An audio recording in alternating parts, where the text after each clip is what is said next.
Congresswoman Barbara Lee, you were the lone vote in the House against the authorization of use of military force, which of course has been used to justify American military action in about 9-10 countries.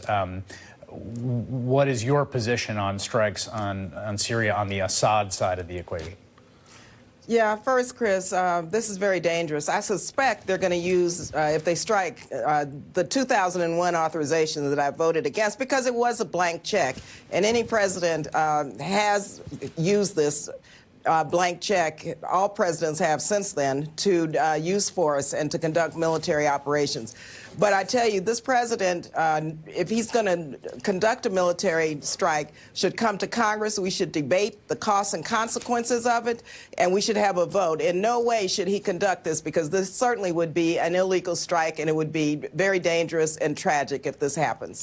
Nayara, the U.S. has been involved on multiple sides of this conflict for years. It has armed and trained some of the rebels. It has also relentlessly bombed Syria in part of the ISIS campaign. It has killed many civilians in that campaign as well. It has also struck Assad, of course, the president ordering those strikes last year. It has tangled with Russian mercenaries. What do you say to people that think this is an absolute mess that the U.S. cannot possibly make better?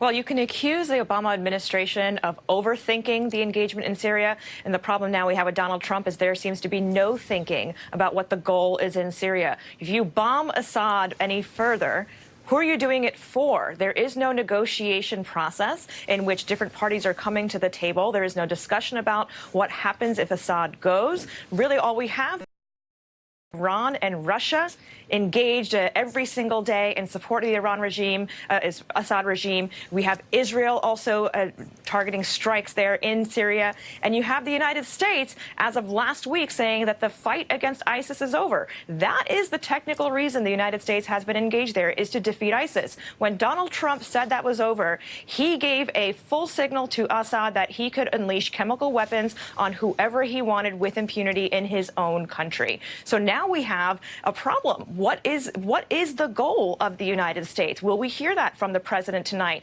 Is it punitive? Is it humanitarian? Is it because we want to be playing a long game in the Middle East? We do not understand what the purpose would be behind any attacks at this point. All right, we are now have confirmed word the president will be speaking tonight at 9. He'll be addressing the nation in a brief address. We expect it to be about 5 minutes. Colonel Jack, obviously there are many U.S. service members in Syria right now and in Iraq as well, and close to the border. What are your concerns about blowback? Well, of course, Assad doesn't need any excuse to go after our people. We have relatively few people there. They've been there a long time, and they can be withdrawn fairly quickly. The question earlier about what the objective is a very important one. You should always start at the end and work backwards. Any attack that the United States unleashes on Syria right now will only be punitive. There's no way that we can change the course of the war. There's no doubt about the fact that that Syria, that Damascus has won.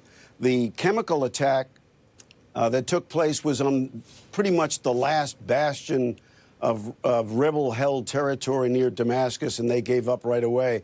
So any that we unleash will only be punitive, and there's no way that we're going to be able to denigrate his capability.